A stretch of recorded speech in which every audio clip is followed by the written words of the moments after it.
కళ్ళు మూసుకున్నట్లయితే ప్రార్థన చేసుకుందాం. స్తోత్రం తండ్రి, మహోన్నతుడా, మహాపరిశుద్ధుడా, జన్మల తండ్రి, ఈ రాత్రి కాలం సమయంలో ప్రభువా మీ పాసనకు వచ్చిన అందరికీ జ్ఞాపకం చేసుకోండి. పరిశుద్ధాత్ముడా, మా యొక్క మంచి బోధకుడానికి స్తోత్రములు. ఈ రాత్రి కాలం కూడా వచ్చిన ఒక్కొక్క బిడ్డతో దర్శించి ప్రతి ఒక్కరి మనమైతే వెలిగించి వాక్యపు సత్యము గ్రహించినట్లుగా ప్రతి హృదయంలో రాయబడినట్లుగా పవిత్రాత్మ సహాయం చేయండి. మార్పుని మరుగుపరచము, నీ వాక్య ప్రత్యక్షపరచము ఏ స్వామి కోసం తండ్రి. ఆమేన్. దేవుని పరిశుద్ధ నామమునకు మహిమ కలుగునట్లు ప్రియమైన బిడ్డలారా, మన గత దినం నుంచి కూడా మరి యొక్క సోమవారపు దినమున ప్రియులారా విశ్వాస భ్రష్టత్వం గురించి ఇవన్నీ నేర్చుకుంటూ వస్తున్నాం. ఆది కాండం మొదలుకొని ఏ రీతిగా మరి దేవుని ప్రజలు, దేవునితో సహవాసం కలిగిన ప్రజలు, దేవుని వెంబడిస్తున్న ప్రజలు ప్రియమైన బిడ్డలారా ఏ రీతిగా విశ్వాసం నుంచి తొలగిపోయారో ప్రియులారా ఆ యొక్క విషయాలను గురించి నేర్చుకుంటూ ప్రియులారా ఈ దినమున ప్రియులారా సొలొమోను గురించినటువంటి విషయానికి మనం వచ్చి ఉన్నాం. ప్రియమైన బిడ్డలారా మరి దీనికి ముందు తరగతిలో మరి జ్ఞాపకం వచ్చి మీకు అందరికి కూడా మరి సొలొమోను ఏ రీతిగా మరి దేవుని నుంచి తొలగిపోయాడో దానికి కారణాలు ఏంటిదో ఆ విషయాల గురించి మనం నేర్చుకోబోతున్నాం. సొలొమోను గురించి మనందరికీ తెలుసు. సొలొమోను ప్రియమైన బిడ్డలారా చిన్న వయసులోనే ప్రియులారా మరి దావీదు యొక్క సింహాసనము అధిష్ఠించడం జరిగినది. ప్రియమైన బిడ్డలారా ఆ యొక్క మరి చిన్నతనం నుంచి కూడా దేవుని పట్ల ఎంతో భయము భక్తి కలిగిన వ్యక్తి. ఎప్పుడైతే రాజు అయ్యాడో వెంటనే అతడు గిబ్యోనుకు పోయి మరి అక్కడ బలులు 1000 బలులు అర్పించి దేవునికి ప్రార్థన చేసినట్టుగా మనం చూసాం. దేవునికి ప్రార్థించినప్పుడు దేవుడు కలలో అతను దర్శించి అతనికి ఏమి కావాలో కోరుకోమన్నప్పుడు ఇంత గొప్ప విస్తారమైన జనము మరి నన్ను రాజుగా నియమించావు కాబట్టి ఈ విస్తారమైన జనాన్ని మరి పరిపాలన చేయడానికి మరి వారిని అన్నింటినీ కూడా నడిపించడానికి నాకు మంచి జ్ఞానం వివేకం ఇవ్వమని మరి దేవుణ్ణి అడగటం మనం చూసాం. ప్రియులారా ఎప్పుడైతే దేవుడు ప్రియులారా జ్ఞానం కొరకు వివేకం కొరకు సొలొమోను అడిగాడో వెంటనే దేవుడు ఎంతో సంతోషపడి సొలొమోను కేవలం జ్ఞానమే కాకుండా ప్రియులారా మరి ఐశ్వర్యము జ్ఞానము అంతా కూడా అనుగ్రహించారు. మరి నీ అంతా అంటే సొలొమోను అంతటి వాడు తర్వాత గాని ఏ మాత్రం ఉండబోడు అన్న విషయాన్ని కూడా ప్రభు తెలియపరిచాడు. ఇంత గొప్ప జ్ఞానవంతుడైన సొలొమోను ప్రియులారా దేవుడు ఒక రాజుగా ఉండవలసినటువంటి స్థానాన్ని, రాజుకి ఇవ్వబడినటువంటి ఆజ్ఞను మరి ఏమాత్రము పట్టించుకోకుండా మరి అతను దేవునికి విరోధంగా నడవటం మనం చూస్తున్నాం.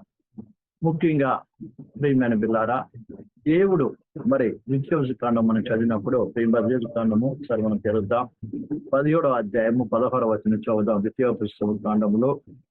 ద్వితీయ ఉపదేశ కాండములో ప్రియమైన బిడ్డలారా 17వ అధ్యాయము ప్రియమైన బిడ్డలారా మరి 16, 17వ వచనం మనం చదువుకుందాం.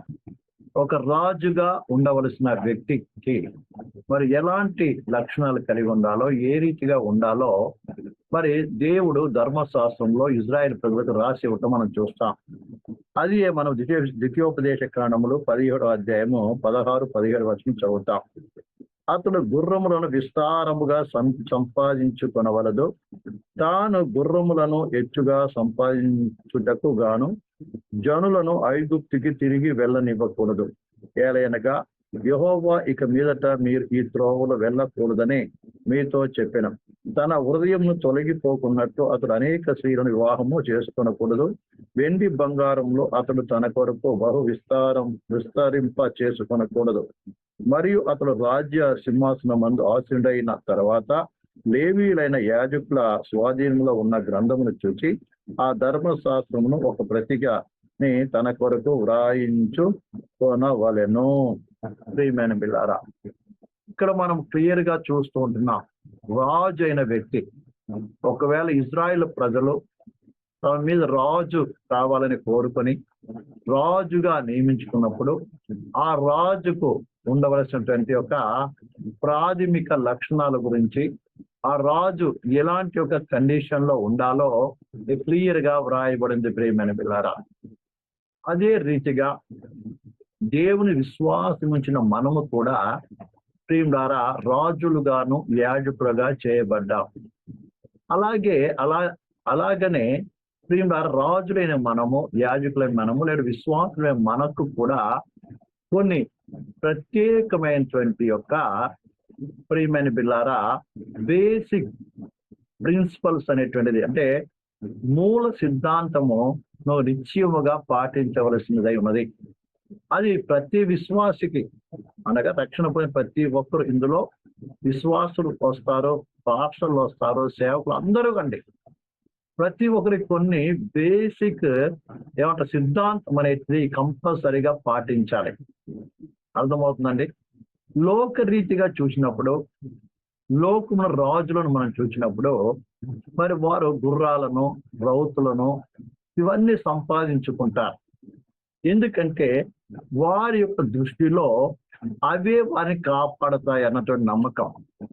దాన్ని బట్టి ప్రియమైన ధరలు అసూయపడుతూ ఉంటారు. ఇక్కడ బాగా అర్థం చేసుకోవాలి. ఈ లోకపు రాజులు అనబడిన వాళ్ళు, ఇక్కడ ఈ లోకస్తులేమో వారు దేవుని ఎరగరు కాబట్టి వారు వారికి వారి యొక్క దేవుళ్ళ మీద, వారి దేవుళ్ళ శక్తి మీద వారికి ఏం లేదు, నమ్మకం లేదు. కాబట్టి వారు ఏం చేస్తారంటే ప్రియమైన బిడ్డలారా ఈ లోకస్తమైన ధనం మీద, మనుషుల మీద, మంది మార్బల మీద, లేక ధనం మీద, ప్రియులారా ఇంకా రకరకాల తమ బాహు మీద ఏం చేస్తారు, ఆధారపడుతూ ఉంటారు. అర్థమవుతుందండి? కానీ దేవుని నమ్మిన ప్రజలుకి దేవుడే వారి పక్షం నుండి, వారికి తోడుగా ఉండి, వారికి కాపరిగా ఉండి, వారికి పరిపాలకుడుగా ఉండి నడిపిస్తాడు అని ప్రభు ప్రేమ ద్వారా తన యొక్క వాక్యం ద్వారా తెలియపరుచున్నాడు. అదే రీతిగా దేవుడు తన ప్రజలను ఆ రీతిగా నడిపించి చూపించాడు కూడా. కాబట్టి దేవుడు తను ఏర్పాటు చేస్తున్న ప్రజలకి నియమించబడుతున్న రాజు కూడా ఏం చేయాలి, పరిపూర్ణముగా దేవుని మీద ఆధారపడి జీవించవలసిన వాడై ఉన్నాడు. కాబట్టి తాను గుర్రాలను విస్తారంగా సంపాదించుకోకూడదు అని చెప్పాడు. ఎందుకు చెప్పాడు అంటే ద్వారా బాగా అర్థం చేసుకోవాలి. ఈ గుర్రాలు ఎవరైతే ఎక్కువగా ఉంటుందో వారు ప్రియమైన బిల్లారా మరి ఆ యొక్క దేవుని మీద కాకుండా తమ యొక్క గుర్రాల మీద, ఎవరు దాక్కున్నటువంటి యొక్క ఆస్తి మీద ఏం చేస్తారు, ఆధారపడుతూ ఉంటారు. అలాగే ఈ యొక్క గుర్రాలు ప్రియులారా గర్వానికి, తిరుగుబాటు స్వభావానికి కలుగజేస్తుంది. అలాగే దేవుని మీద ఆధారపడకుండా చేస్తుందండి. ఉదాహరణకు చూద్దాం ప్రియమైన బిడ్డలారా, 2వ సమూయేలు గ్రంథము 15 అధ్యాయము, 2వ సమూయేలు గ్రంథము 15 అధ్యాయము 1-2 వచనం చదువుదాం ఒకసారి. ఎవరైనా త్వరగా తీసి చదవండి. 2వ సమూయేలు గ్రంథము 15 అధ్యాయము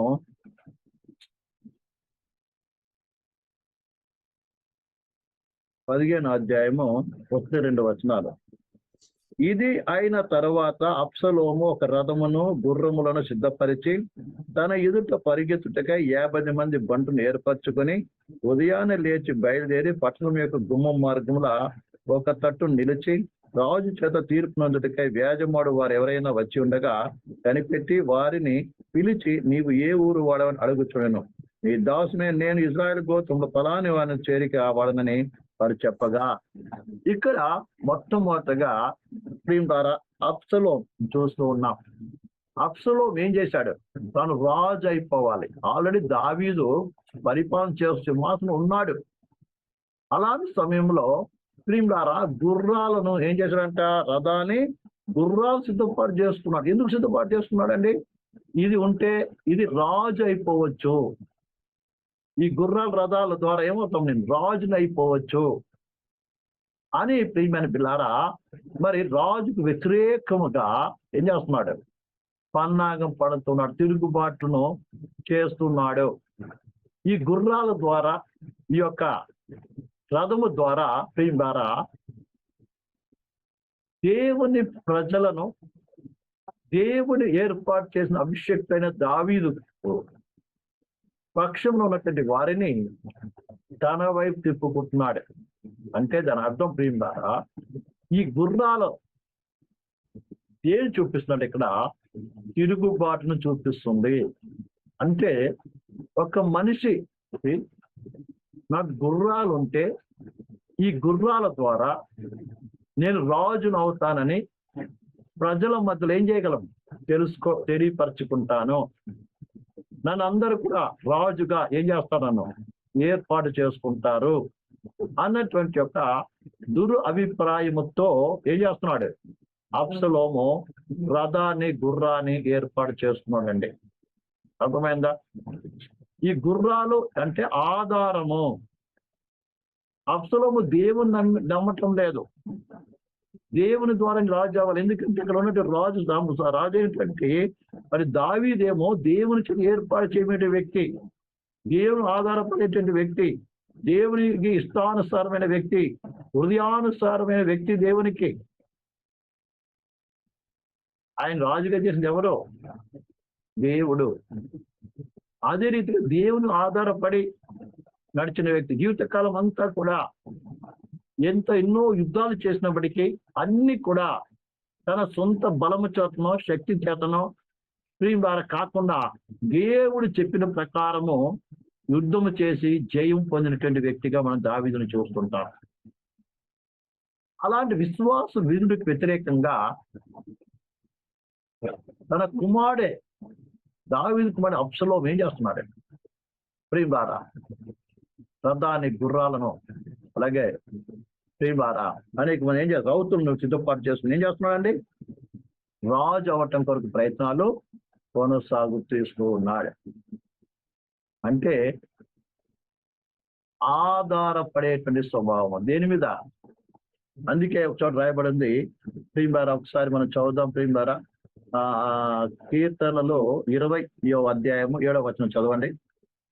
కీర్తనలో 20వ అధ్యాయము 7వ వచనం. కొందరు రథములు బట్టి కొందరు గుర్రములు బట్టి అతిశయపడుదురు, మనమైతే మన దేవుని యెహోవా నామం బట్టి అతిశయపడుతాము. ఈ గుర్రము అతిశయాన్ని చూపిస్తుంది, గర్వాన్ని చూపిస్తుంది. అంటే నా అంతటి వాడు ఎవడు లేడు, నా గుర్రాలు ఉన్నాయి కాబట్టి నేను చేయగలను, జయించగలను, నా గుర్రాలు ఉన్నాయి కాబట్టి నేను రాజును కాగలను అని ప్రియం ద్వారా ఒక అతిశయము గర్వాన్ని చూపిస్తూ ఉంది. ప్రియం అర్థమవుతుందండి. అందుకే 1వ రాజులు 1వ అధ్యాయం 5వ వచనం చదువుతాం చూడండి. 1వ రాజులు ప్రియమైన బిలారా 1:5 కూడా చదువుదాం.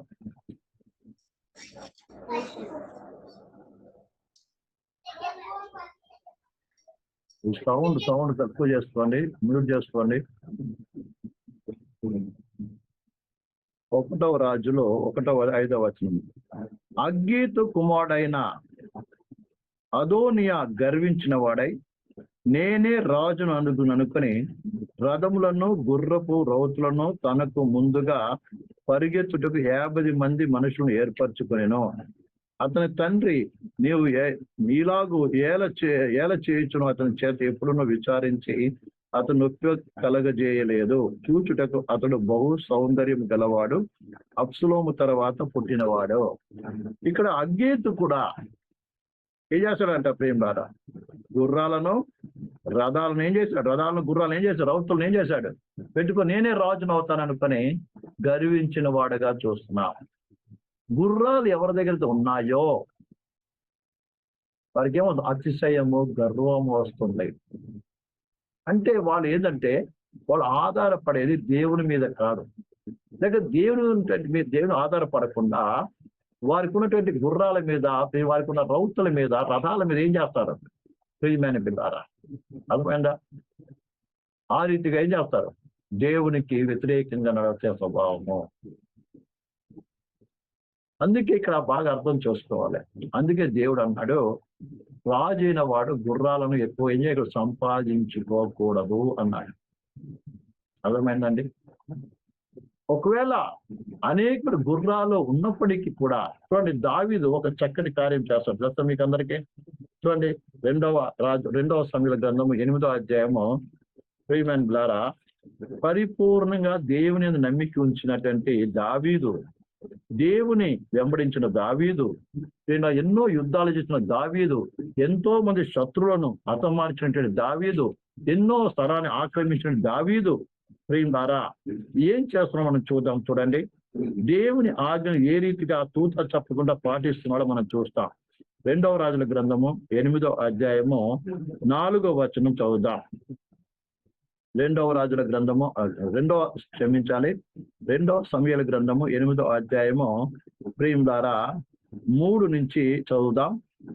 శోభా రాజును రెహోబు కుమారుడగు హదదేజరు యూఫ్రటీసు నది వరకు తన రాజ్యం వ్యాపింప చేయవాలని బయలుదేరగా దావీదు అతను ఓడించి అతని యొద్ద 1700 మంది, చూడండి, అతని యొద్ద నుండి 1700 మంది గుర్ర రౌతులను 20,000 కార్బలమును పట్టుకొనెను. వారి గుర్రములో 100 ఉంచుకొని మిగిలిన వాటి చీలమని నరలములను తెగ వేయించెను. మరియు దమస్కలో ఉన్న సిరియాలో శోభా రాజగు హదదేజరును నాకు సహాయం చేయరాగా దావీదు సిరియలను 20,000 మందిని ఓడించెను. ఇక్కడ దావీదు కూడా ఒకసారి యుద్ధం చేయడానికి వెళ్ళాడండి. వెళ్ళినప్పుడు అతనికి ఏంటంట 1700 మంది గుర్రపు రౌతులు, అర్థమైందండి, 20,000 కార్బలం పట్టుకున్నాడంట. అంటే దాని అర్థం ప్రేమ ద్వారా 20 ఎంత ఏంటను 1700 మంది గుర్రాన్ని పట్టుకున్నాడు. 1700 గుర్ర ప్రవర్తనలు పట్టుకున్నాడు. కాబట్టి దావీదు ఇలా చేసి ఉండొచ్చు, ఈ గుర్రాలన్నీ మనకున్నని మనం ఉపయోగించుకుందాం అని ప్రేమ ద్వారా పెట్టుకొని ఉండవచ్చును. కానీ దావీదు ఆ పని చేయలేదండి. ఎందుకంటే దావీదు నమ్మికుంచింది గుర్రాల మీద కాదు, మీద దేవుని మీద. మనం ఏమనుకుంటామంటే ఇన్ని గుర్రాలు దేవుడే ఇచ్చాడు అనుకొని దాన్ని పెట్టేసుకుంటాం. ఇలా దావీదు ద్వారా మరి అన్ని 1700 అంతే కదా, 1000 ద్వారా 700 గుర్రాలు అతనికి పట్టుకున్నాడు ప్రాణంతోనే. పట్టుకున్నప్పుడు దావీదు ఆ రౌతులందరినీ చంపేసేసి ఆ గుర్రాలు మాత్రము తనకు అవసరం ఉంటుందని పట్టుకోలే. కానీ ఏం చేస్తా, కేవలం 100 మాత్రమే పెట్టుకొని మిగతా వాడి అంత కాలంలో నరాన్ని తగ్గొట్టు, అంటే గుర్ర తగ్గొట్టు ఏమవుతుంది, ఇక పరిగెత్తలేదన్నమాట. వదిలేసా. దావీదు ఆ రీతిగా గుర్రాలను దొరికినాయి, వెండి బంగారం దొరికాయి, ఎన్నో దొరికాయి. కానీ అవి ఎన్నడూ తన కొరకని ఉంచుకోలేదు. అవి ఉంచుకొని ఉంటే తాను కూడా గర్వించేవాడు, లేకుంటే దేవుని మీద ఉన్న మనసును ఏమో తొలగిపోయి ఆ యొక్క మరి ఎవరంటే ప్రియమైన బిల్లారా, ఆ యొక్క ప్రియమైన బిల్లారా, మన ఎవరంటారు అబ్సలోము, అగ్గీతు, అస్సీ పండితుడు అస్సయించేవాడేమో. అంటే కీర్తన చదువుతున్నాడంట. అందరూ ఏం చేస్తారు, గుర్రాన్ని బట్టి ఏం చేస్తారంట, గుర్రములను బట్టి చదివాం కదా ఇందాక 20వ వచనంలో.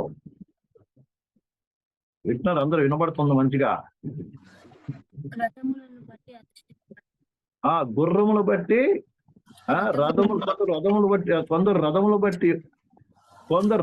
బట్టి, కొందరు గుర్రములు బట్టి అసహ్యపడుతుడు.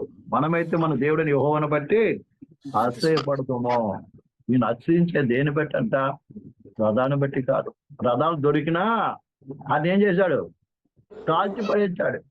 గుర్రాలు దొరికినా ఒక 100 గుర్రాలు మాత్రం పెట్టుకొని మిగతా వాటిని ఏం చేయడం వల్ల నరాలను ఏం చేసి తెగొట్టాడు. అంటే ఈయన విశ్వాసం ఎవరి మీద ఉందంటే పరిపూర్ణంగా దేవుని మీద ఉంది. అర్థమవుతుందండి. విషయం మనం బాగా అర్థం చేసుకోవాలి ప్రియమారా.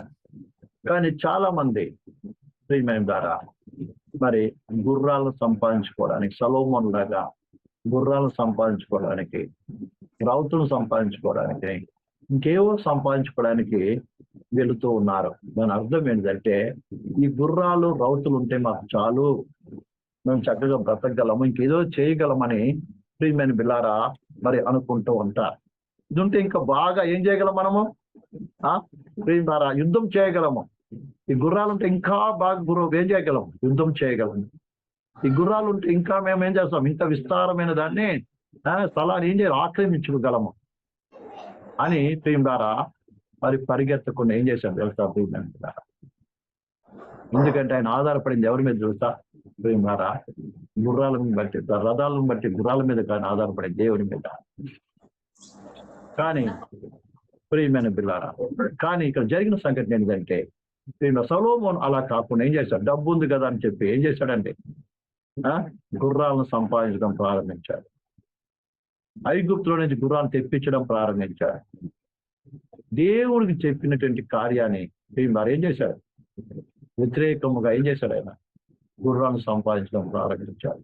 ప్రియమైన సహోదరు, దీని ద్వారా మనం ఏం పాఠం నేర్చుకోగలం, గ్రహించవలసిన విషయం ప్రభువైన యేసుక్రీస్తు విశ్వాసం ఉంచిన మనల్ని భయంకరమైనటువంటి పరిస్థితి నుంచి, భయంకరమైన బంధకాల నుంచి, భయంకరమైనటువంటి కష్టాల నుంచి, భయంకరమైనటువంటి ఆర్థిక ఇబ్బంది నుంచి, భయంకరమైన రోగం నుంచి, ఇంకా భయంకరమైన పరిస్థితి నుంచి ఏం చేశాడు దేవుడు, మనల్ని విడిపించాడు, రక్షించాడు. అయితే రాను విశ్వాస జీవితం కొనసాగిన మనము, దావీదు వలె విశ్వాసంతో యుద్ధం చేసిన మనము ద్వారా కొంత ఎదుగుదల వచ్చేటప్పటికి, సొలొమోను కాలం వచ్చేటప్పటికి ధనము దొరికినప్పటికీ మంచి రెడీమేడ్ రాజ్యం దొరికింది. ప్రియమైన ద్వారా చివరికి ఆ ధనాన్ని పెట్టుకొని నేను ఏం చేశాను, గుర్రాలు కొనడానికి దేవుడు వద్దన పని చేయడం ప్రారంభించారు.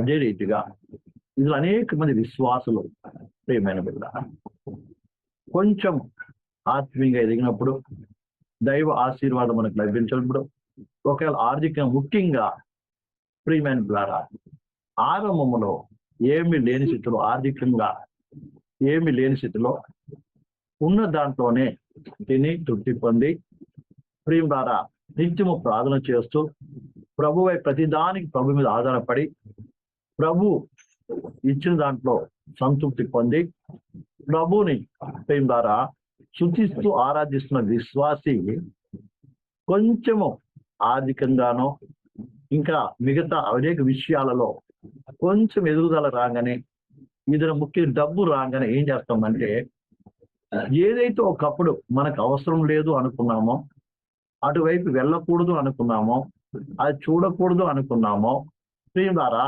ఆ వైపు మెల్లిగా వెళ్ళటం ప్రారంభమవుతుంది. అర్థమవుతుందండి? కానీ మెల్లిగా మనలో కూడా ఏమవుతుందంటే అతిశయం ప్రారంభమవుతుంది. ఏమని, నాకు ఇలా ఉంది, నాకు ఇల్లు ఉంది, నాకు ఇంత మంచి బట్టలు ఉన్నాయి, ఇంత డబ్బు ఉంది, ఇంత వాహనం ఉంది, ఇంకా వాహనం వెంబడి వాహనం కొనుక్కుంటా ఉంటారు కొంతమంది. ప్రేమ రారా, ఒక వాహనం వెంబడి ఒక వాహనం కొనుక్కుంటా ఉంటారు, లేకుంటే స్థలం వెంబడి స్థలం కొనుక్కుంటా ఉంటాం. ఇక అదే మైండ్ వచ్చేస్తుంది. అదే కాకుండా మన ఆధారం అంతా ఎందుకు కొంటాం మనము తెలుసా? ఫ్యూచర్ లో మనకి ఏం కావడానికి, మనకి సెక్యూరిటీ ఉండడానికి, అంటే మనకు సహాయం చేస్తుంది. ఏది, డబ్బు కావచ్చు, వాహనం కావచ్చు, ఇల్లు కావచ్చు, స్థలాలు కావచ్చు. నేను ఉండొద్దని అనట్లేదు, కానీ ప్రియమైన బిడ్డలారా ప్రతి దాంట్లో ఏం కావాలి, ఒక హద్దు నియమించుకోవాలి. దావీదుకు గుర్రాలు దొరికాయి, కానీ గుర్రాలన్నింటినీ పెట్టుకోవాలని ఆశపడలేదు. ఏం చేశాడు, అన్నిటినీ చంపేసి ఏం చేశాడు, తనకు ఎంత అవసరం అనుకుంటే ఉపయోగపడేది మాత్రం పెట్టుకున్నాడు. కానీ మిగతా, ఎందుకంటే తన ఆధారము ఏంటి, గుర్రాలు కావు, తన ఆధారం ఎవరు, యెహోవా దేవుడు. ఇది అనేక విషయాలలో మన హృదయాలు కూడా దేవుని మీద నుండి తొలగి భౌతిక సంబంధమైనటువంటి వస్తువుల మీదకు వెళ్ళిపోతుంది. అర్థమవుతుందండి? కారణం ఏంటంటే, ఏదైతే వద్దు అంటున్నామో దాది కావాలని ఆశపడతాం. అనేక రకాల ఆశలు, కోరికలు మనలో వచ్చి ప్రియమైన ద్వారా దేనికైతే మనం అసహించుకోవాలో, దేన్నైతే మనం కోరుకోకూడదో, ప్రియం ద్వారా ఏదైతే మనకు సంబంధించిన కావో, ఏదైతే మన మనసును ప్రియం ద్వారా ప్రభు మీద తొలగిస్తుందో వాటి వైపు మన మనసులో వెళ్ళిపోతూ ఉన్నాయి ప్రేమికులారా. ఈ రకంగా అనేక మంది హృదయాలు ప్రభువు మీద నుండి ఏమవుతుంది, తొలగిపోతున్నాయి. దాన్ని బట్టి మన యొక్క జీవితాల్లో శాపం ఏర్పడుతుంది. ఎందుకంటే చెప్తాను, దేవుని వాక్యం చెప్తుందండి. ఇర్మీయా గ్రంథంలో రాయబడిన మాట చదువుదాం ప్రియమైన ద్వారా. చక్కగా రాయబడింది చూడండి. ఇర్మీయా గ్రంథము 17:5 యెహోవా ఇలాగు సెలవిచ్చుచున్నాడు, నరులను ఆశ్రయించి శరీరును తనకు ఆధారముగా చేసుకొనొచ్చు, తన హృదయం యెహోవా మీద తొలగించుకున్నవాడు శాపగ్రస్తుడు. ఏమన్నాడు? నరులను ఆశ్రయించి శరీరును తనకు ఆధారముగా చేసుకొనొచ్చు, తన హృదయం యెహోవా మీద నుండి తొలగించుకున్నవాడు శాపగ్రస్తుడు అని దేవుని వాక్యం చెబుతుంది. ఎవరి మనస్సు అయితే ప్రియమైన బిల్లారా దేవుని మీద నుంచి తొలగిపోతుందో, తొలగిపోయంట దేని ఆధారం చేసుకుంటున్నారో. ఒకప్పుడు మనందరూ దేవుని మీద ఆధారపడ్డాం. దేవుడు ఉంటే నాకు చాలు, ఆయన సమస్తము, ఆయన నా కాపరి, ఆయన నడిపించే నాయకుడు ప్రియమైన బిల్లారా అని విశ్వాసముతో జీవించిన విశ్వాస జీవితము ఈ దినము ఆ విశ్వాసము దేని ఆధారం చేసుకుని ఉంది తెలుసా ప్రియమైన బిల్లారా? డబ్బును ఆధారం చేసుకున్నాం, మనుషుని ఆధారం చేసుకున్నాం, సొంత జ్ఞానమును ఆధారం చేసుకున్నాం, ఇంకా ఒక్కొక్కరి ఆధారం చేసుకుని ఈ దినం జీవిస్తా ఉన్నారు ప్రియమైన బిల్లారా. ఇప్పుడు అర్థమవుతుందండి ప్రియమైన బిల్లారా. విషయాన్ని మనం బాగా అర్థం చేసుకోవాలి. కాబట్టి సొలొమోను దేవుడు ఏదైతే వద్దన్నాడో, సంపాదించుకోవద్దన్నాడో దాన్ని సంపాదించుకోవడం ఏం చేశాడు ప్రియ? వెళ్ళాడు. గుర్రాల కొరకు నేను వెళ్ళట్లేదుగా, మనం వెళ్ళాం, కానీ ప్రియ ద్వారా అక్కడి వస్తువులు మాత్రం మనకి అవసరము. సొలొమోను వెళ్ళలేదు, తన ప్రజలను పంపించాడు ఎక్కడికి? ఐగుప్తుకి. గుర్రాలు తెప్పించుకున్నాడు మెల్లిగా. గుర్రాల తర్వాత ఏం జరిగింది తెలుసా? మెల్లిగా రాజుగారి స్నేహం దొరికింది, ఫరో యొక్క స్నేహం దొరికింది. ఆ తర్వాత ఏమి తెలుసా? ఫరో కుమార్తెను పెళ్లి చేసుకున్నాడు. అర్థమవుతుందండి? ఫరో కుమార్తెను పెళ్లి చేసుకున్నాడు. తర్వాత ఆ ఫరో కుమార్తెను సంతోష పెట్టుకుని ఏం చేశాడంటే ఆమెకి సపరేట్ గా ఒక అంతపురాన్ని నిర్మించి పెట్టాడు. ఇది చాలా మంది నేను వెళ్ళట్లేదు కదా అని వెళ్ళి వచ్చిన వారి దగ్గర ఉన్న వస్తువులు ఏం చేస్తాం, మనం తీసుకుంటాం. అర్థమైందా? నేను తప్పు చేయట్లేదు కదా, కానీ తప్పు చేసే వారి దగ్గర ఉన్నటువంటి యొక్క వస్తువులను మనం ఏం తీసుకుంటా ఉంటాం. అర్థమవుతుందండి? తప్పు చేసేవాడి యొక్క దగ్గర ఏం చేస్తాం, మనం స్నేహం చేస్తాం, వారితో కలిసి సంతోషిస్తాం, వారితో మనం పాలు పుచ్చుకుంటా ఉంటాం. కానీ ఏదో నేనన్నా ప్రియమైన బిల్లారా, ఆ ఐగుప్తులో ఉన్న ఏముంది, ఆ యొక్క ఫరో కుమార్తె వచ్చి ఇంట్లోకి దూరుతుంది, ఈ వృద్ధులకు దూరుతుంది. నేను అనేది కేవలం స్త్రీ అని కాదు ప్రేమ ద్వారా, ఆ ఐగుప్తు సంబంధమైనటువంటి కార్యాలు నీ హృదయంలోకి వచ్చి ఏం చేస్తా తెలుసా? నిన్ను పత్రంలోకి తీసుకెళ్తాది. ఇక మనసు ఏమవుతుందో తెలుసా? దేవుని మీద ఉండి ఏం చేస్తుంది? దేవుని ఉన్న మనసు. అప్పుడు సొలొమోను ఎంతగానో దేవుని స్తుతించి ఆరాధించిన వ్యక్తి. కానీ ప్రేమ ఐగుప్తు గుర్రాలతో పాటు ప్రేమ ఫరో కుమార్తె కూడా ఎప్పుడైతే వచ్చిందో, ఇక మనసు అంతా ఫరో కుమార్తెను సంతోషపడి మరి ఫరో అంటే ఎవరు? ఆ దినాల్లో గొప్ప శక్తివంతమైన రాజ్యము. ఆ రాజకుమార్తెకి ఎలా మర్యాద చేయాలి? ఇక మనసంతా ఆమెని నీరు చేయడం కొరకే. ఎందుకంటే ప్రియమైన పిల్లారా, మరి ఆమెను సంతోష పెట్టకపోతే రాజుగారికి కోపం వస్తుంది, ఫరో కోపం వస్తుంది. ఈ రీతిగా సంతోష పెట్టడం ప్రారంభించాడు. పతనానికి ఆరంభం. నేను ఈ రీతిగానే అనేక మంది సేవకులను బడిన వారు సైతం, విశ్వాస సంగతి చెప్పుకున్నాం, సేవకులను బడిన వారు కూడా ఏం చేస్తున్నారు తెలుసా? ఉండవలసిన దానికంటే ఎక్కువ సంపాదన, డబ్బు దాచుకోవటాలు, వాహనాలు కొనటాలు, అలాగే ప్రేమార ఇంకేం జరుగుతుంది, ప్రేమార స్థలాలు కొనటాలు, ఇలా అనేక రకాల ఆస్తులు సంపాదించుకుంటుంది. దేవునికి మహిమకరమైన ప్రభు అలాంటి యొక్క స్థితి నుంచి మనల్ని తప్పించి మనల్ని నడిపిస్తున్నందుకు మనం ఎంతగానో జయించుకోవటాలు చెల్లించాలి. విశ్వాసమైనా సరే నీకెంత అవసరమో అంతలోనే ఉండాలి. ఇదే డబ్బు వచ్చేసింది కదా అని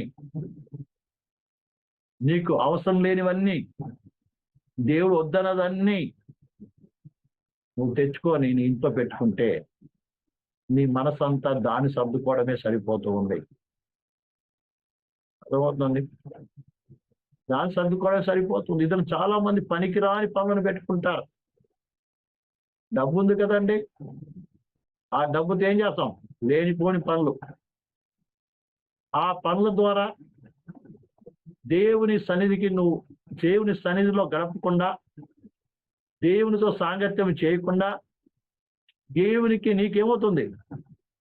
వారి ఎడబాపు కలుగుతుంది.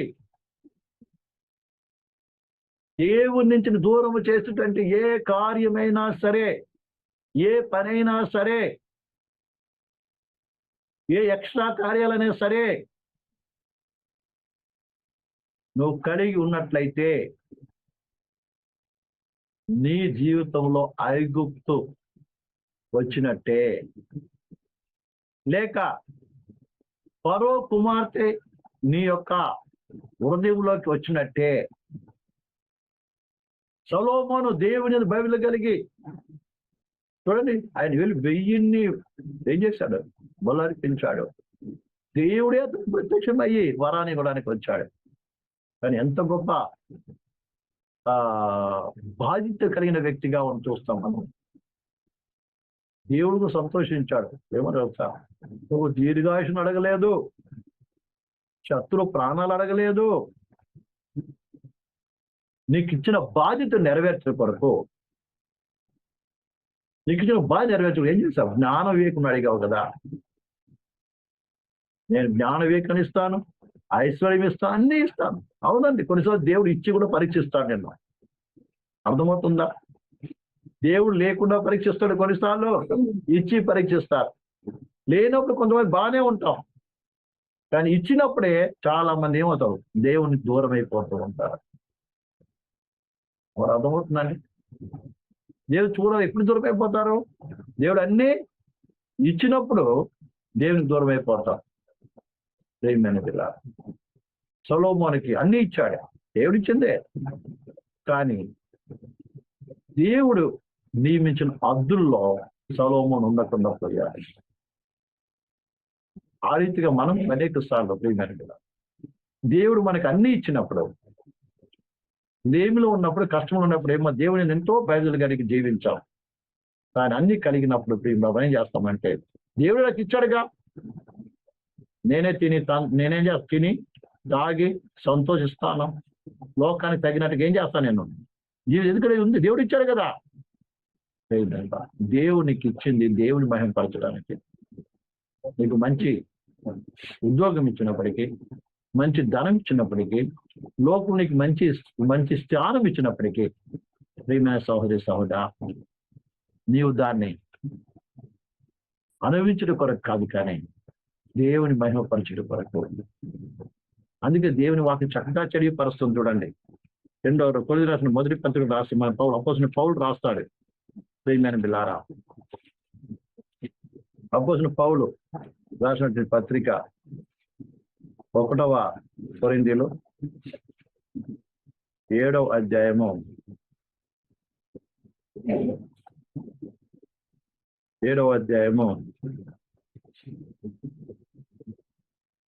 29వ వచనం. సహోదరులారా, నేను చెప్పినది ఏమనగా, కాలము సంకుచితమై ఉన్నది కనుక ఇక మీద భార్యలు కలిగిన వారు భార్యలు లేనట్టుగాను, ఏడ్చువారు ఏడవనట్టుగాను, సంతోషించువాడు సంతోషించనట్టును, కొనువాడు తనది కొని కొనువాడు తాము కొనినది తమది కానట్టు ఈ లోకమును అనుభవించేవాడు అమితముగా అనుభవింపకున్నట్లు ఉండవలేను. ఏలైనగా లోకపు నటన గతించుచున్నది. ఇక్కడ చూడండి, బాగా అర్థం చేసుకోవాలి. లోకం అనుభవించేవాడంట అమితముగా అనుభవించుకున్నట్లు. సొలొమోను గారు అన్ని ఉంది కదా, లోకాన్ని మొత్తం అనుభవించి చూశారు. తర్వాత ఏమైంది పరిస్థితి? నువ్వెవరో జ్ఞాపకం చేసుకో. దేవునికి ఏం ఆజ్ఞిస్తున్నాడో జ్ఞాపకం చేసుకోవాలి. కొత్త నిబంధన పరిశుద్ధమైన మనము ప్రియమైన పిల్లారా, మనమందరం లోకాన్ని, మన లోకం నుంచి వేరు చేయబడిన వారము, లోకం ప్రత్యేకమైనటువంటి వారము. లోకం మనలో రాకుండా చూసుకోవాలి. లోక ఆశలు, లోకం సుఖము, లోకం అన్ని కార్యాలు ఏం కావాలి? దూరంగా ఉండడం నేర్చుకోవాలి. ప్రభుకి ఇష్టకరంగా, ప్రభు సంతోషపెట్టేవారుగా, నీ జీవితం ద్వారా ప్రభుకి మహిమ తీసుకొచ్చేవాడుగా ఉండవలసిన బాధ్యత ఎంతైనా ఉంది ప్రియమైన సహోదరి సహోదరులారా. సొలొమోను ఏం చేశాడు? ప్రియమైన ధనం ఉంది కదా అని ప్రియమైన ద్వారా అందరూ గుర్రాలు తెచ్చుకుంటారు కదా, నేను గుర్రం తెచ్చుకుంటాను. అందరు గుర్రాలు కొనుక్కొచ్చుకుంటా, నేను కూడా గుర్రాలు కొనుక్కొచ్చుకుంటానని చెప్పి వెళ్ళాడు. మనుషులు పంపించారు. ఆ తర్వాత ఫరో కుమార్తె వచ్చింది. ఆమె కొరకు పెద్ద అంతఃపురం కట్టించాడు. ఇక ఆమె కొరకు ప్రియులారా, అదే కాకుండా ఇంకా అనేక ముస్లింలు పెళ్లి చేసుకొని వారిని సంతోషపెట్టడం కొరకు ఎన్నెన్నో కార్యాలు చేశారు. అది తర్వాత మనం నేర్చుకోబోతున్నాం ప్రియులారా. కాబట్టి గుర్రాలు వద్దు అన్నందుకు ప్రియులారా, ఆ గుర్రం తెచ్చుకోవడం అంటే దేవుని మీద ఆధారపడకుండా తన హృదయాన్ని ఏం చేశాడు? గుర్రాల వైపు తిరుగుతున్నాడు. తన రాజ్యం గొప్పదిగా చేయాలి. దేవుడు ఇచ్చేది వేరు, మనం చేసుకోవాలనుకునేది వేరు. దేవుడు ఇచ్చే ధనం వేరు, ఆ ధనాన్ని సంపాదించాల మనసు కలిగి ఉండడం వేరు. దేవుడు ఒక నీకు ఇవ్వాలనుకుంటే నువ్వు ఆలోచన చేయకపోయినా, ప్రయాస పడకపోయినా ఆటోమేటిక్గా ఏమవుతుంది? నీ దగ్గరికి నీకు వస్తుంది. అలాంటప్పుడు అది నీ దగ్గర ఉన్నప్పటికీ కూడా దాని మీద నీకు మనసు ఉండదు. నీ దగ్గర ధనం ఉన్నప్పటికి కూడా, ఏది ఉన్నప్పటికి కూడా దాని మీద ఏముంది? మనసు ఉండదు. ఒకవేళ లేకపోయినా దాని గురించి బాధపడం, నీ దగ్గర వెళ్ళిపోయినా కూడా బాధపడం. ఎందుకంటే నీ మనసు ఎవరి మీద ఆధారపడి ఉంది? ఎవరి మీద ఆధారపడి ఉంది? ఎవరిని బట్టి వస్తేపడుతున్నావు? దేవుని మీద. దేవుని బట్టి వస్తేపడుతున్నావు. కాబట్టి ఈ లోకం ఉన్నా లేకున్నా బాధపడవు. అర్థమవుతున్న ప్రియమైన పిల్లారా, యోబు వలే, అబ్రాహాము వలే. అబ్రాహాము లేక కుమారుని ఇచ్చాడు ప్రేమ ద్వారా, మరి తిరిగి మన చిత్తం ప్రభు అన్నాడు. యోబుకి భౌతిక సమయంలో అన్ని ఆశీర్వాదాలు ఇచ్చాడు, కానీ అవన్నీ దేవుడు తీసేసినప్పుడు యెహోవా ఇచ్చాను, యెహోవా తీసుకొని పోయినని అని దేవుడు స్తుతించడం ఆరాధించాలి.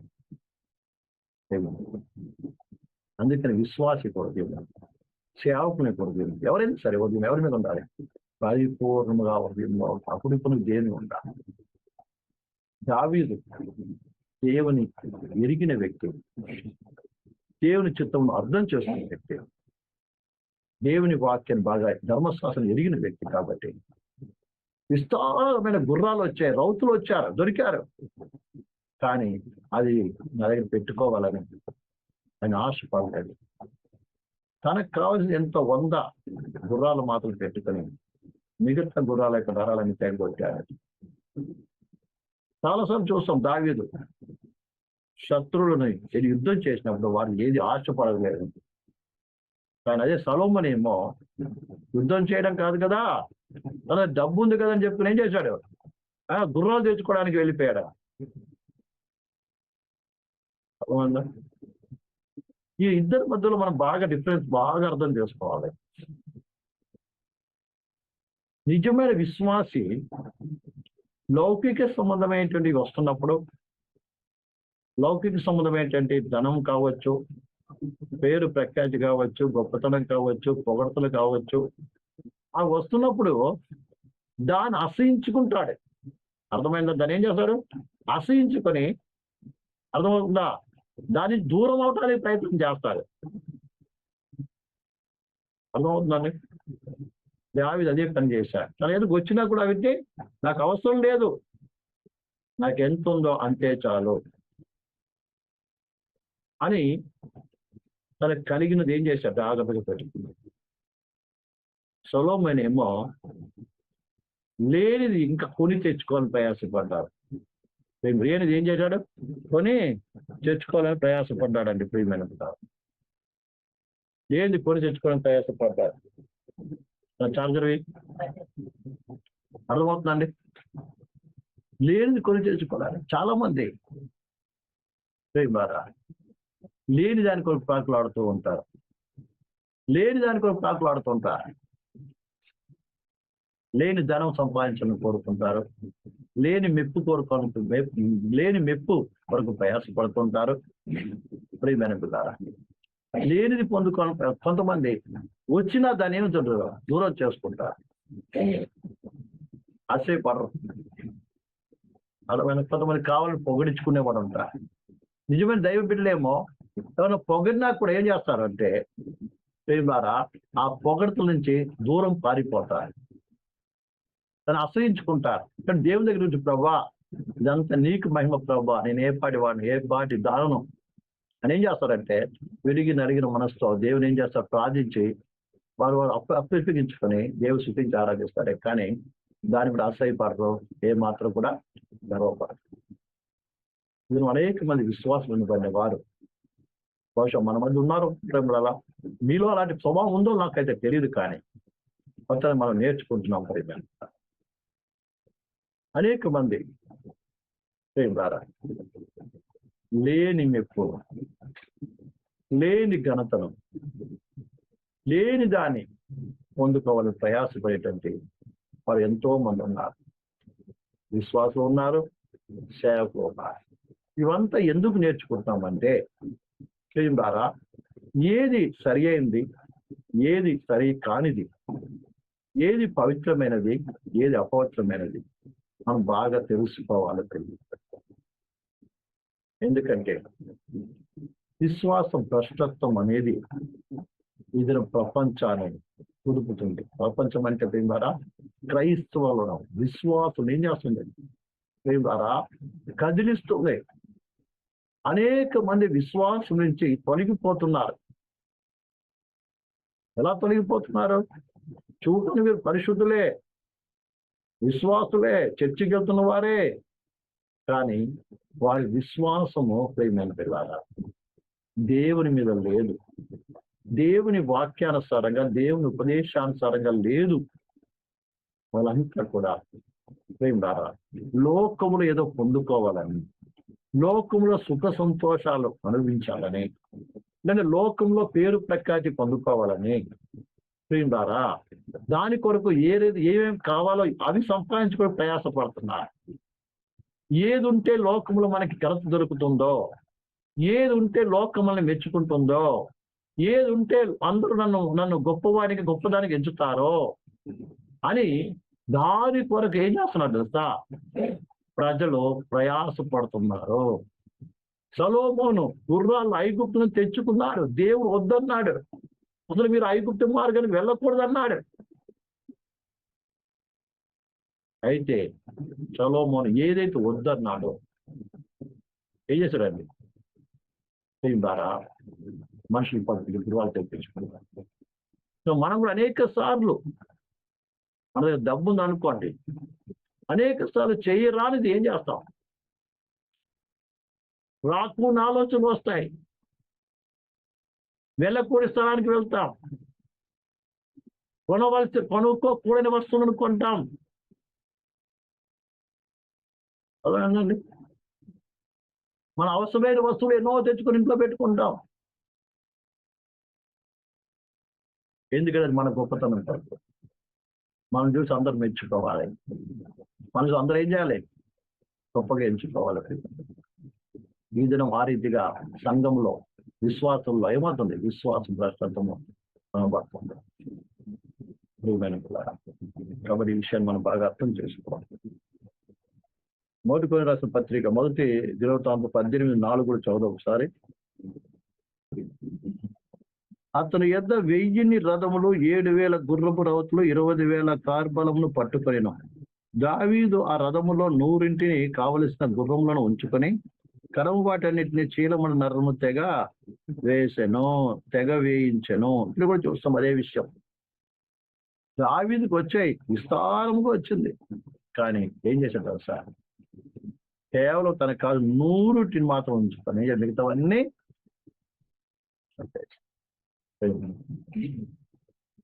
ఇది మనమైతే ఏం చేస్తాం? అబ్బా అన్ని మనకు ఉండాలి అనుకుంటాం.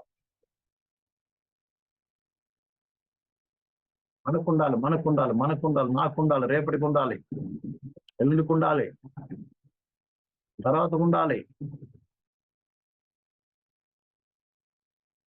నిన్ను కాపాడేవాళ్ళు దేవుడా.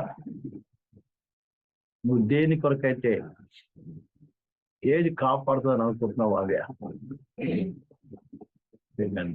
విషయాన్ని బాగా మనము అర్థం చేసుకోవాల్సిన బాధ్యత ఎంతైనా ఉంది అనే దేవుని వాక్యం సెలవిస్తుంది. ప్రేమంటున్నారు. కాబట్టి ఈ రీతిగా సొలొమోను ఏం చేశాడు కదా? ప్రేమంటున్నారు.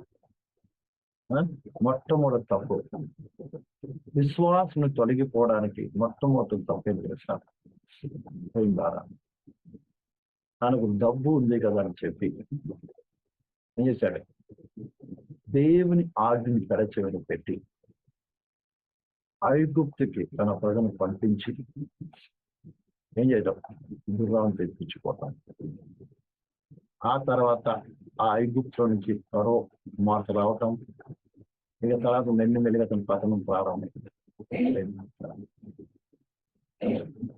ఈ దినం కూడా అనేక మంది విశ్వాసం ఉన్న వారు డబ్బు ఉంది కదా అని చెప్పి, లేదా అధికారం ఉంది కదా అని చెప్పి, ఇంకా అది ఇది ఉంది కదా అని చెప్పి ఏం చేస్తున్నారు? దేవుని ఆజ్ఞను పట్టించుకోకుండా, దైవ ఉపదేశంను పట్టించుకోకుండా ఏం చేస్తారు? వాళ్ళు వెళ్ళరు, కానీ ఇతరులను పంపిస్తారు. వారు ముట్టుకోరు, ఇతరుల ద్వారా తెప్పించుకుంటారు. ఈ విషయాన్ని బాగా మనం బాగా అర్థం చేసుకోవాలి. కాబట్టి మనం కూడా అలాంటి ఉండకుండా ఇంకొక విశ్వాసివి నీకంటే ఒక బేసిక్ ఉంది. నువ్వు ఎవరు చూస్తా? లోకం నుంచి బయటికి పిలువబడి ఏర్పాటు చేయబడి ఒక ప్రత్యేకమైన పని కొరకు నియమించబడిన పదవి. విశ్వాసం నీకు ఒక పని ఉన్నది. అందుకనే దేవుని వాక్యం లోకం నుంచి వేరే రక్షణ పొందుడి, మూర్ఖులకు ఈ తరం వారి యొద్ద నుండి వేరే రక్షింపబడండి. కేవలం మారుమనసు బ్యాలెన్స్ పోయి పరిశుభ్రత పొందనే కాదు, ఆ రక్షణ పరిపూర్ణం కాదు. ఏం కావాలి? నువ్వు ప్రత్యేకత కావాలి. అన్నిట్లో ప్రత్యేకత కావాలి. నీ ఆలోచన, నీ కోరికలు, నీ ఇచ్చలు, నీ పని, నీ ఇల్లు, నీ వస్త్రాలు అన్నిటిలో ప్రత్యేక కనబడాలి. అది లోకస్లాగా ఉండకూడదండి. లోకస్లాగా ఉండకూడదు. ఒక నీకు ధనం ఉన్నప్పటికీ లోకస్లాగా నువ్వు ఏం చేయకూడదు? లోకాన్ని అనుభవించడానికి వరకు ప్రయాసపడకూడదు. ఎందుకంటే ఏదంటే కొన్ని చదువుకున్నాం, లోకం అనుభవించేవాడు ఏంటంట, లోకంను అనుభవించుకున్నట్లు ఎవరు ఈ స్థానం ఏంటో, నువ్వు ఎక్కడికి వెళ్ళాలో, ఎందుకు పిలువబడవని గ్రహించాలి. ఐగుప్తుని ఇజ్రాయెల్ తను విడిపించిన తర్వాత దేవుడు ఇజ్రాయెల్ ప్రతి విషయంలో కొన్ని ఆజ్ఞలు ఇచ్చాడు. ఆ ప్రకారం వారు జీవించవలసిన దేవుడు. అయితే మనం కూడా జీవించవలసిన వారమే ఉన్నాం. జీవించవలసిన వారమే ఉన్నాము. ఒకవేళ ఆ బౌండరీ దాటితే కొంచెం మనం ఏమవుతాం తెలుసా? ఆరం మనకు కనపడదు, తప్పు కదా అనుకుంటాం. కానీ నీవు ఏమంటావు? మెల్లిగా అపవాదికి చోటు ఇచ్చుకున్నావు. అందుకే దేవుడు అపవాదికి చోటు ఇవ్వకుడే, కొంత సర్దిస్తాను. మెల్లి సొలొమోను కూడా మెల్లిమెల్లి ఏమయ్యాడు, ముందు గుర్రాల కొరకు పంపించాడు. గుర్రాలు వచ్చాయి. ఆ తర్వాత కాదు 12 దినాలకు ఏమొచ్చాయి, ఫరో కుమార్తె వచ్చింది. ఆ ఫరో కుమార్తె వచ్చిన తర్వాత మెల్లిగా ఫరో కుమార్తె సంతోషపెట్టే కొరకు ఆమెకు అంతఃపురాన్ని కట్టించాడు. మరి ఆమెతో పాటు ఇంకా చాలా మంది అన్య స్త్రీలను అది వివాహం చేసుకున్నాడు. చివరికి వారి కొరకు ఏం చేశాడు తెలుసా, వారి దేవతల కొరకు ఏం చేసి గుడులు కూడా కట్టించాడు. ఏ చేతులైతే దైవ మందిరాన్ని కట్టించిందో అదే చేతులు దేవుడు దైవ మందిరాన్ని కూడా కట్టాడు. మనం కూడా జాగ్రత్త పడాలి, లేకపోతే మన జీవితంలో ఏమో విశ్వాసం కోసం వెళ్ళిపోతుంది. అందుకే ప్రతి పని ముందు, ప్రతి కార్యం ముందు ఏం చేయాలి, ఒక్కసారి 10 సార్లు ఆలోచించాలి, ప్రార్థించాలి, దైవ చిత్తం తెలుసుకొని ఆ ప్రకారం నడిస్తేనే పెంచాలి. అంతం వరకు ఏం చేయాలి, ప్రభులో ఉండగలరు. మన ప్రభు త్వరగా వస్తున్నాడు, మన విశ్వాసం మనం కాపాడుతున్నాడు. విశ్వాస దశలు కాకున్నట్టు జాగ్రత్త పడదాం. ప్రభు వాక్యం అందరూ మోకరిద్దాం, కళ్ళు మూసుకుందాం. దేవుని వాక్యం విన్న ప్రియ సహోదరి సహోదర, ఈ యొక్క రాత్రికాల సమయంలో విశ్వాసం బ్రతకడం గురించి మనం నేర్చుకోవాలి. సొలొమోను ఎంతో దేవుని పట్ల భయం భక్తిగా వ్యక్తి అయినప్పటికీ దేవుడు తనకిచ్చినటువంటి ప్రాథమికమైనటువంటి ఆజ్ఞను ఉల్లంఘించి ఏ రక పత్రమైపోయాడో తన తండ్రి ఏ రీతితో నడుచుకున్నాడో అది కూడా తెలిసి కూడా నడుచుకోలే స్థితిలో ఐగుప్తు తన ప్రజలు పంపించాడు. ఐగుప్తు రాజు కుమార్తెను తెచ్చుకున్నాడు. తర్వాత అతడికి పతనం అవుతూ మనం చూస్తున్నాం. బిడ్డలారా, దేవుని యొక్క ప్రదేశం ఏదైతే పడుతుందో, రాజుగా ఉండవలసిన వారు ఏ రీతిగా ఉండాలో ప్రభు మన వాక్యం ముందు స్పష్టముగా వ్రాశాడు. అదే రీతిగా పరిశుద్ధ గ్రంథంలో కొత్త నిబంధన పరిశుద్ధమైన మనము ఏ రీతిగా జీవించాలో మనకు చక్కటిగా స్పష్టముగా తన ఉపదేశం మనకు ఉపదేశించాడు. అలాగే లోకంలో ప్రేమించుకున్నారు, హృదయపూర్వకంగా ప్రభువుని ప్రేమిస్తుంది. ఆ పరలోకం మీద మనసు పెట్టుకొని ప్రయాణం కొనసాగిద్దాం. నీకు ఉపాసాయం అనుగ్రహించింది, అంతవరకు నమ్మకం ఉండేటువంటి కృపాభాగ్యం ఇచ్చిన తల్లి నడిపించమని నా జీవితాన్ని ప్రభుత్వం చూస్తున్నాం. ప్రభావ మేము ఏ విషయంలో తగ్గిపోతుందో మాకు తెలియదు, ఏ విషయంలో అపవాది మా యొక్క జీవితంలో ప్రవేశిస్తుందో మాకు తెలియదు. పరిపూర్ణంగా మమ్మల్ని కాపాడండి అయ్యా. మమ్మల్ని ఏదో నిర్దోషం నిలబెట్టుకు నువ్వే సమర్థవంతుడు. మాకైతే ఏమి తెలియదు అయ్యా, క్షమించు. ఎందులో తగ్గిపోతుందో మాకు తెలియదు, ఎక్కడ అపాధికి చోటిస్తుందో మాకు తెలియదు. దయచేసి క్షమించి మా జీవితాల్లో ప్రభా మీరు ఉండండి. మా బ్రతుకులు మీరు ఏలుబడి చేయండి. నీవే మా రాజుగా ఉండండి ప్రభుగా, నీవే మా ప్రభుగా మమ్మల్ని ఏలండి ప్రభా. మీ దాసులు నడిపించండి, అధికారులు నడిపించండి, మీ మహిమాలను బ్రతికించండి, బలపరిచి నడిపించి వాడుకోండి. రోజు అప్పగించుకుని ప్రార్థించడం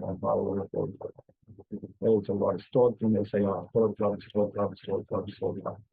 పరిశుద్ధమైన తండ్రి, పరలోకపు దేవా, ఈ రాత్రి కాల సమయంలో ప్రభా మీరు మాట్లాడుతున్నాం అయ్యా. ప్రత్యేకించి మా ముందు ప్రభా సొలొమోను ఏ రీతిగా భ్రష్టుడు అయిపోయాడు, విశ్వాసం అయిపోయాడో ఆ విషయాన్ని నేర్చుకుంటుండగా అయ్యా, సొలొమోను వల్ల మా బ్రతుకులు భ్రష్టత్వంలోకి వెళ్లకుండా విశ్వాసంతో నిండు మనసు దావీదు వలె ప్రభా లోకము అనుభవించుకున్నట్లు, లోకం ఉన్నప్పటికీ లోకమును అపరిమితంగా అనుభవించకుండా ప్రభు నువ్వు ఏ రీతిగా జీవించాలి, సంతృప్తికరమైన జీవితం జీవించకపోతే మళ్ళీ ఒక్కొక్కరిని ప్రేరేపించండి ప్రభు. మా అద్దులు మేరకుండా మాకు నీవు ఇచ్చిన స్థానంలో ఇంటకు దయచేసి అదే మీకు కూడా ఇచ్చినట్టు వాళ్ళందరికీ అడుగు బలపరచండి. కొంతమంది తిరిగి కోసం చూడదు ఇంకో భాషను గురించి గొప్ప చేస్తుంది. ఏ సమృద్ధి భాష తండ్రి మన కరియర దేవుని ప్రేమ మన నేర్చుకోకపోతే పరిశుద్ధాత్మగానే సహవాసం ఇప్పుడు మన గొప్ప పరిశుద్ధ అంతవరకు విశ్వాసం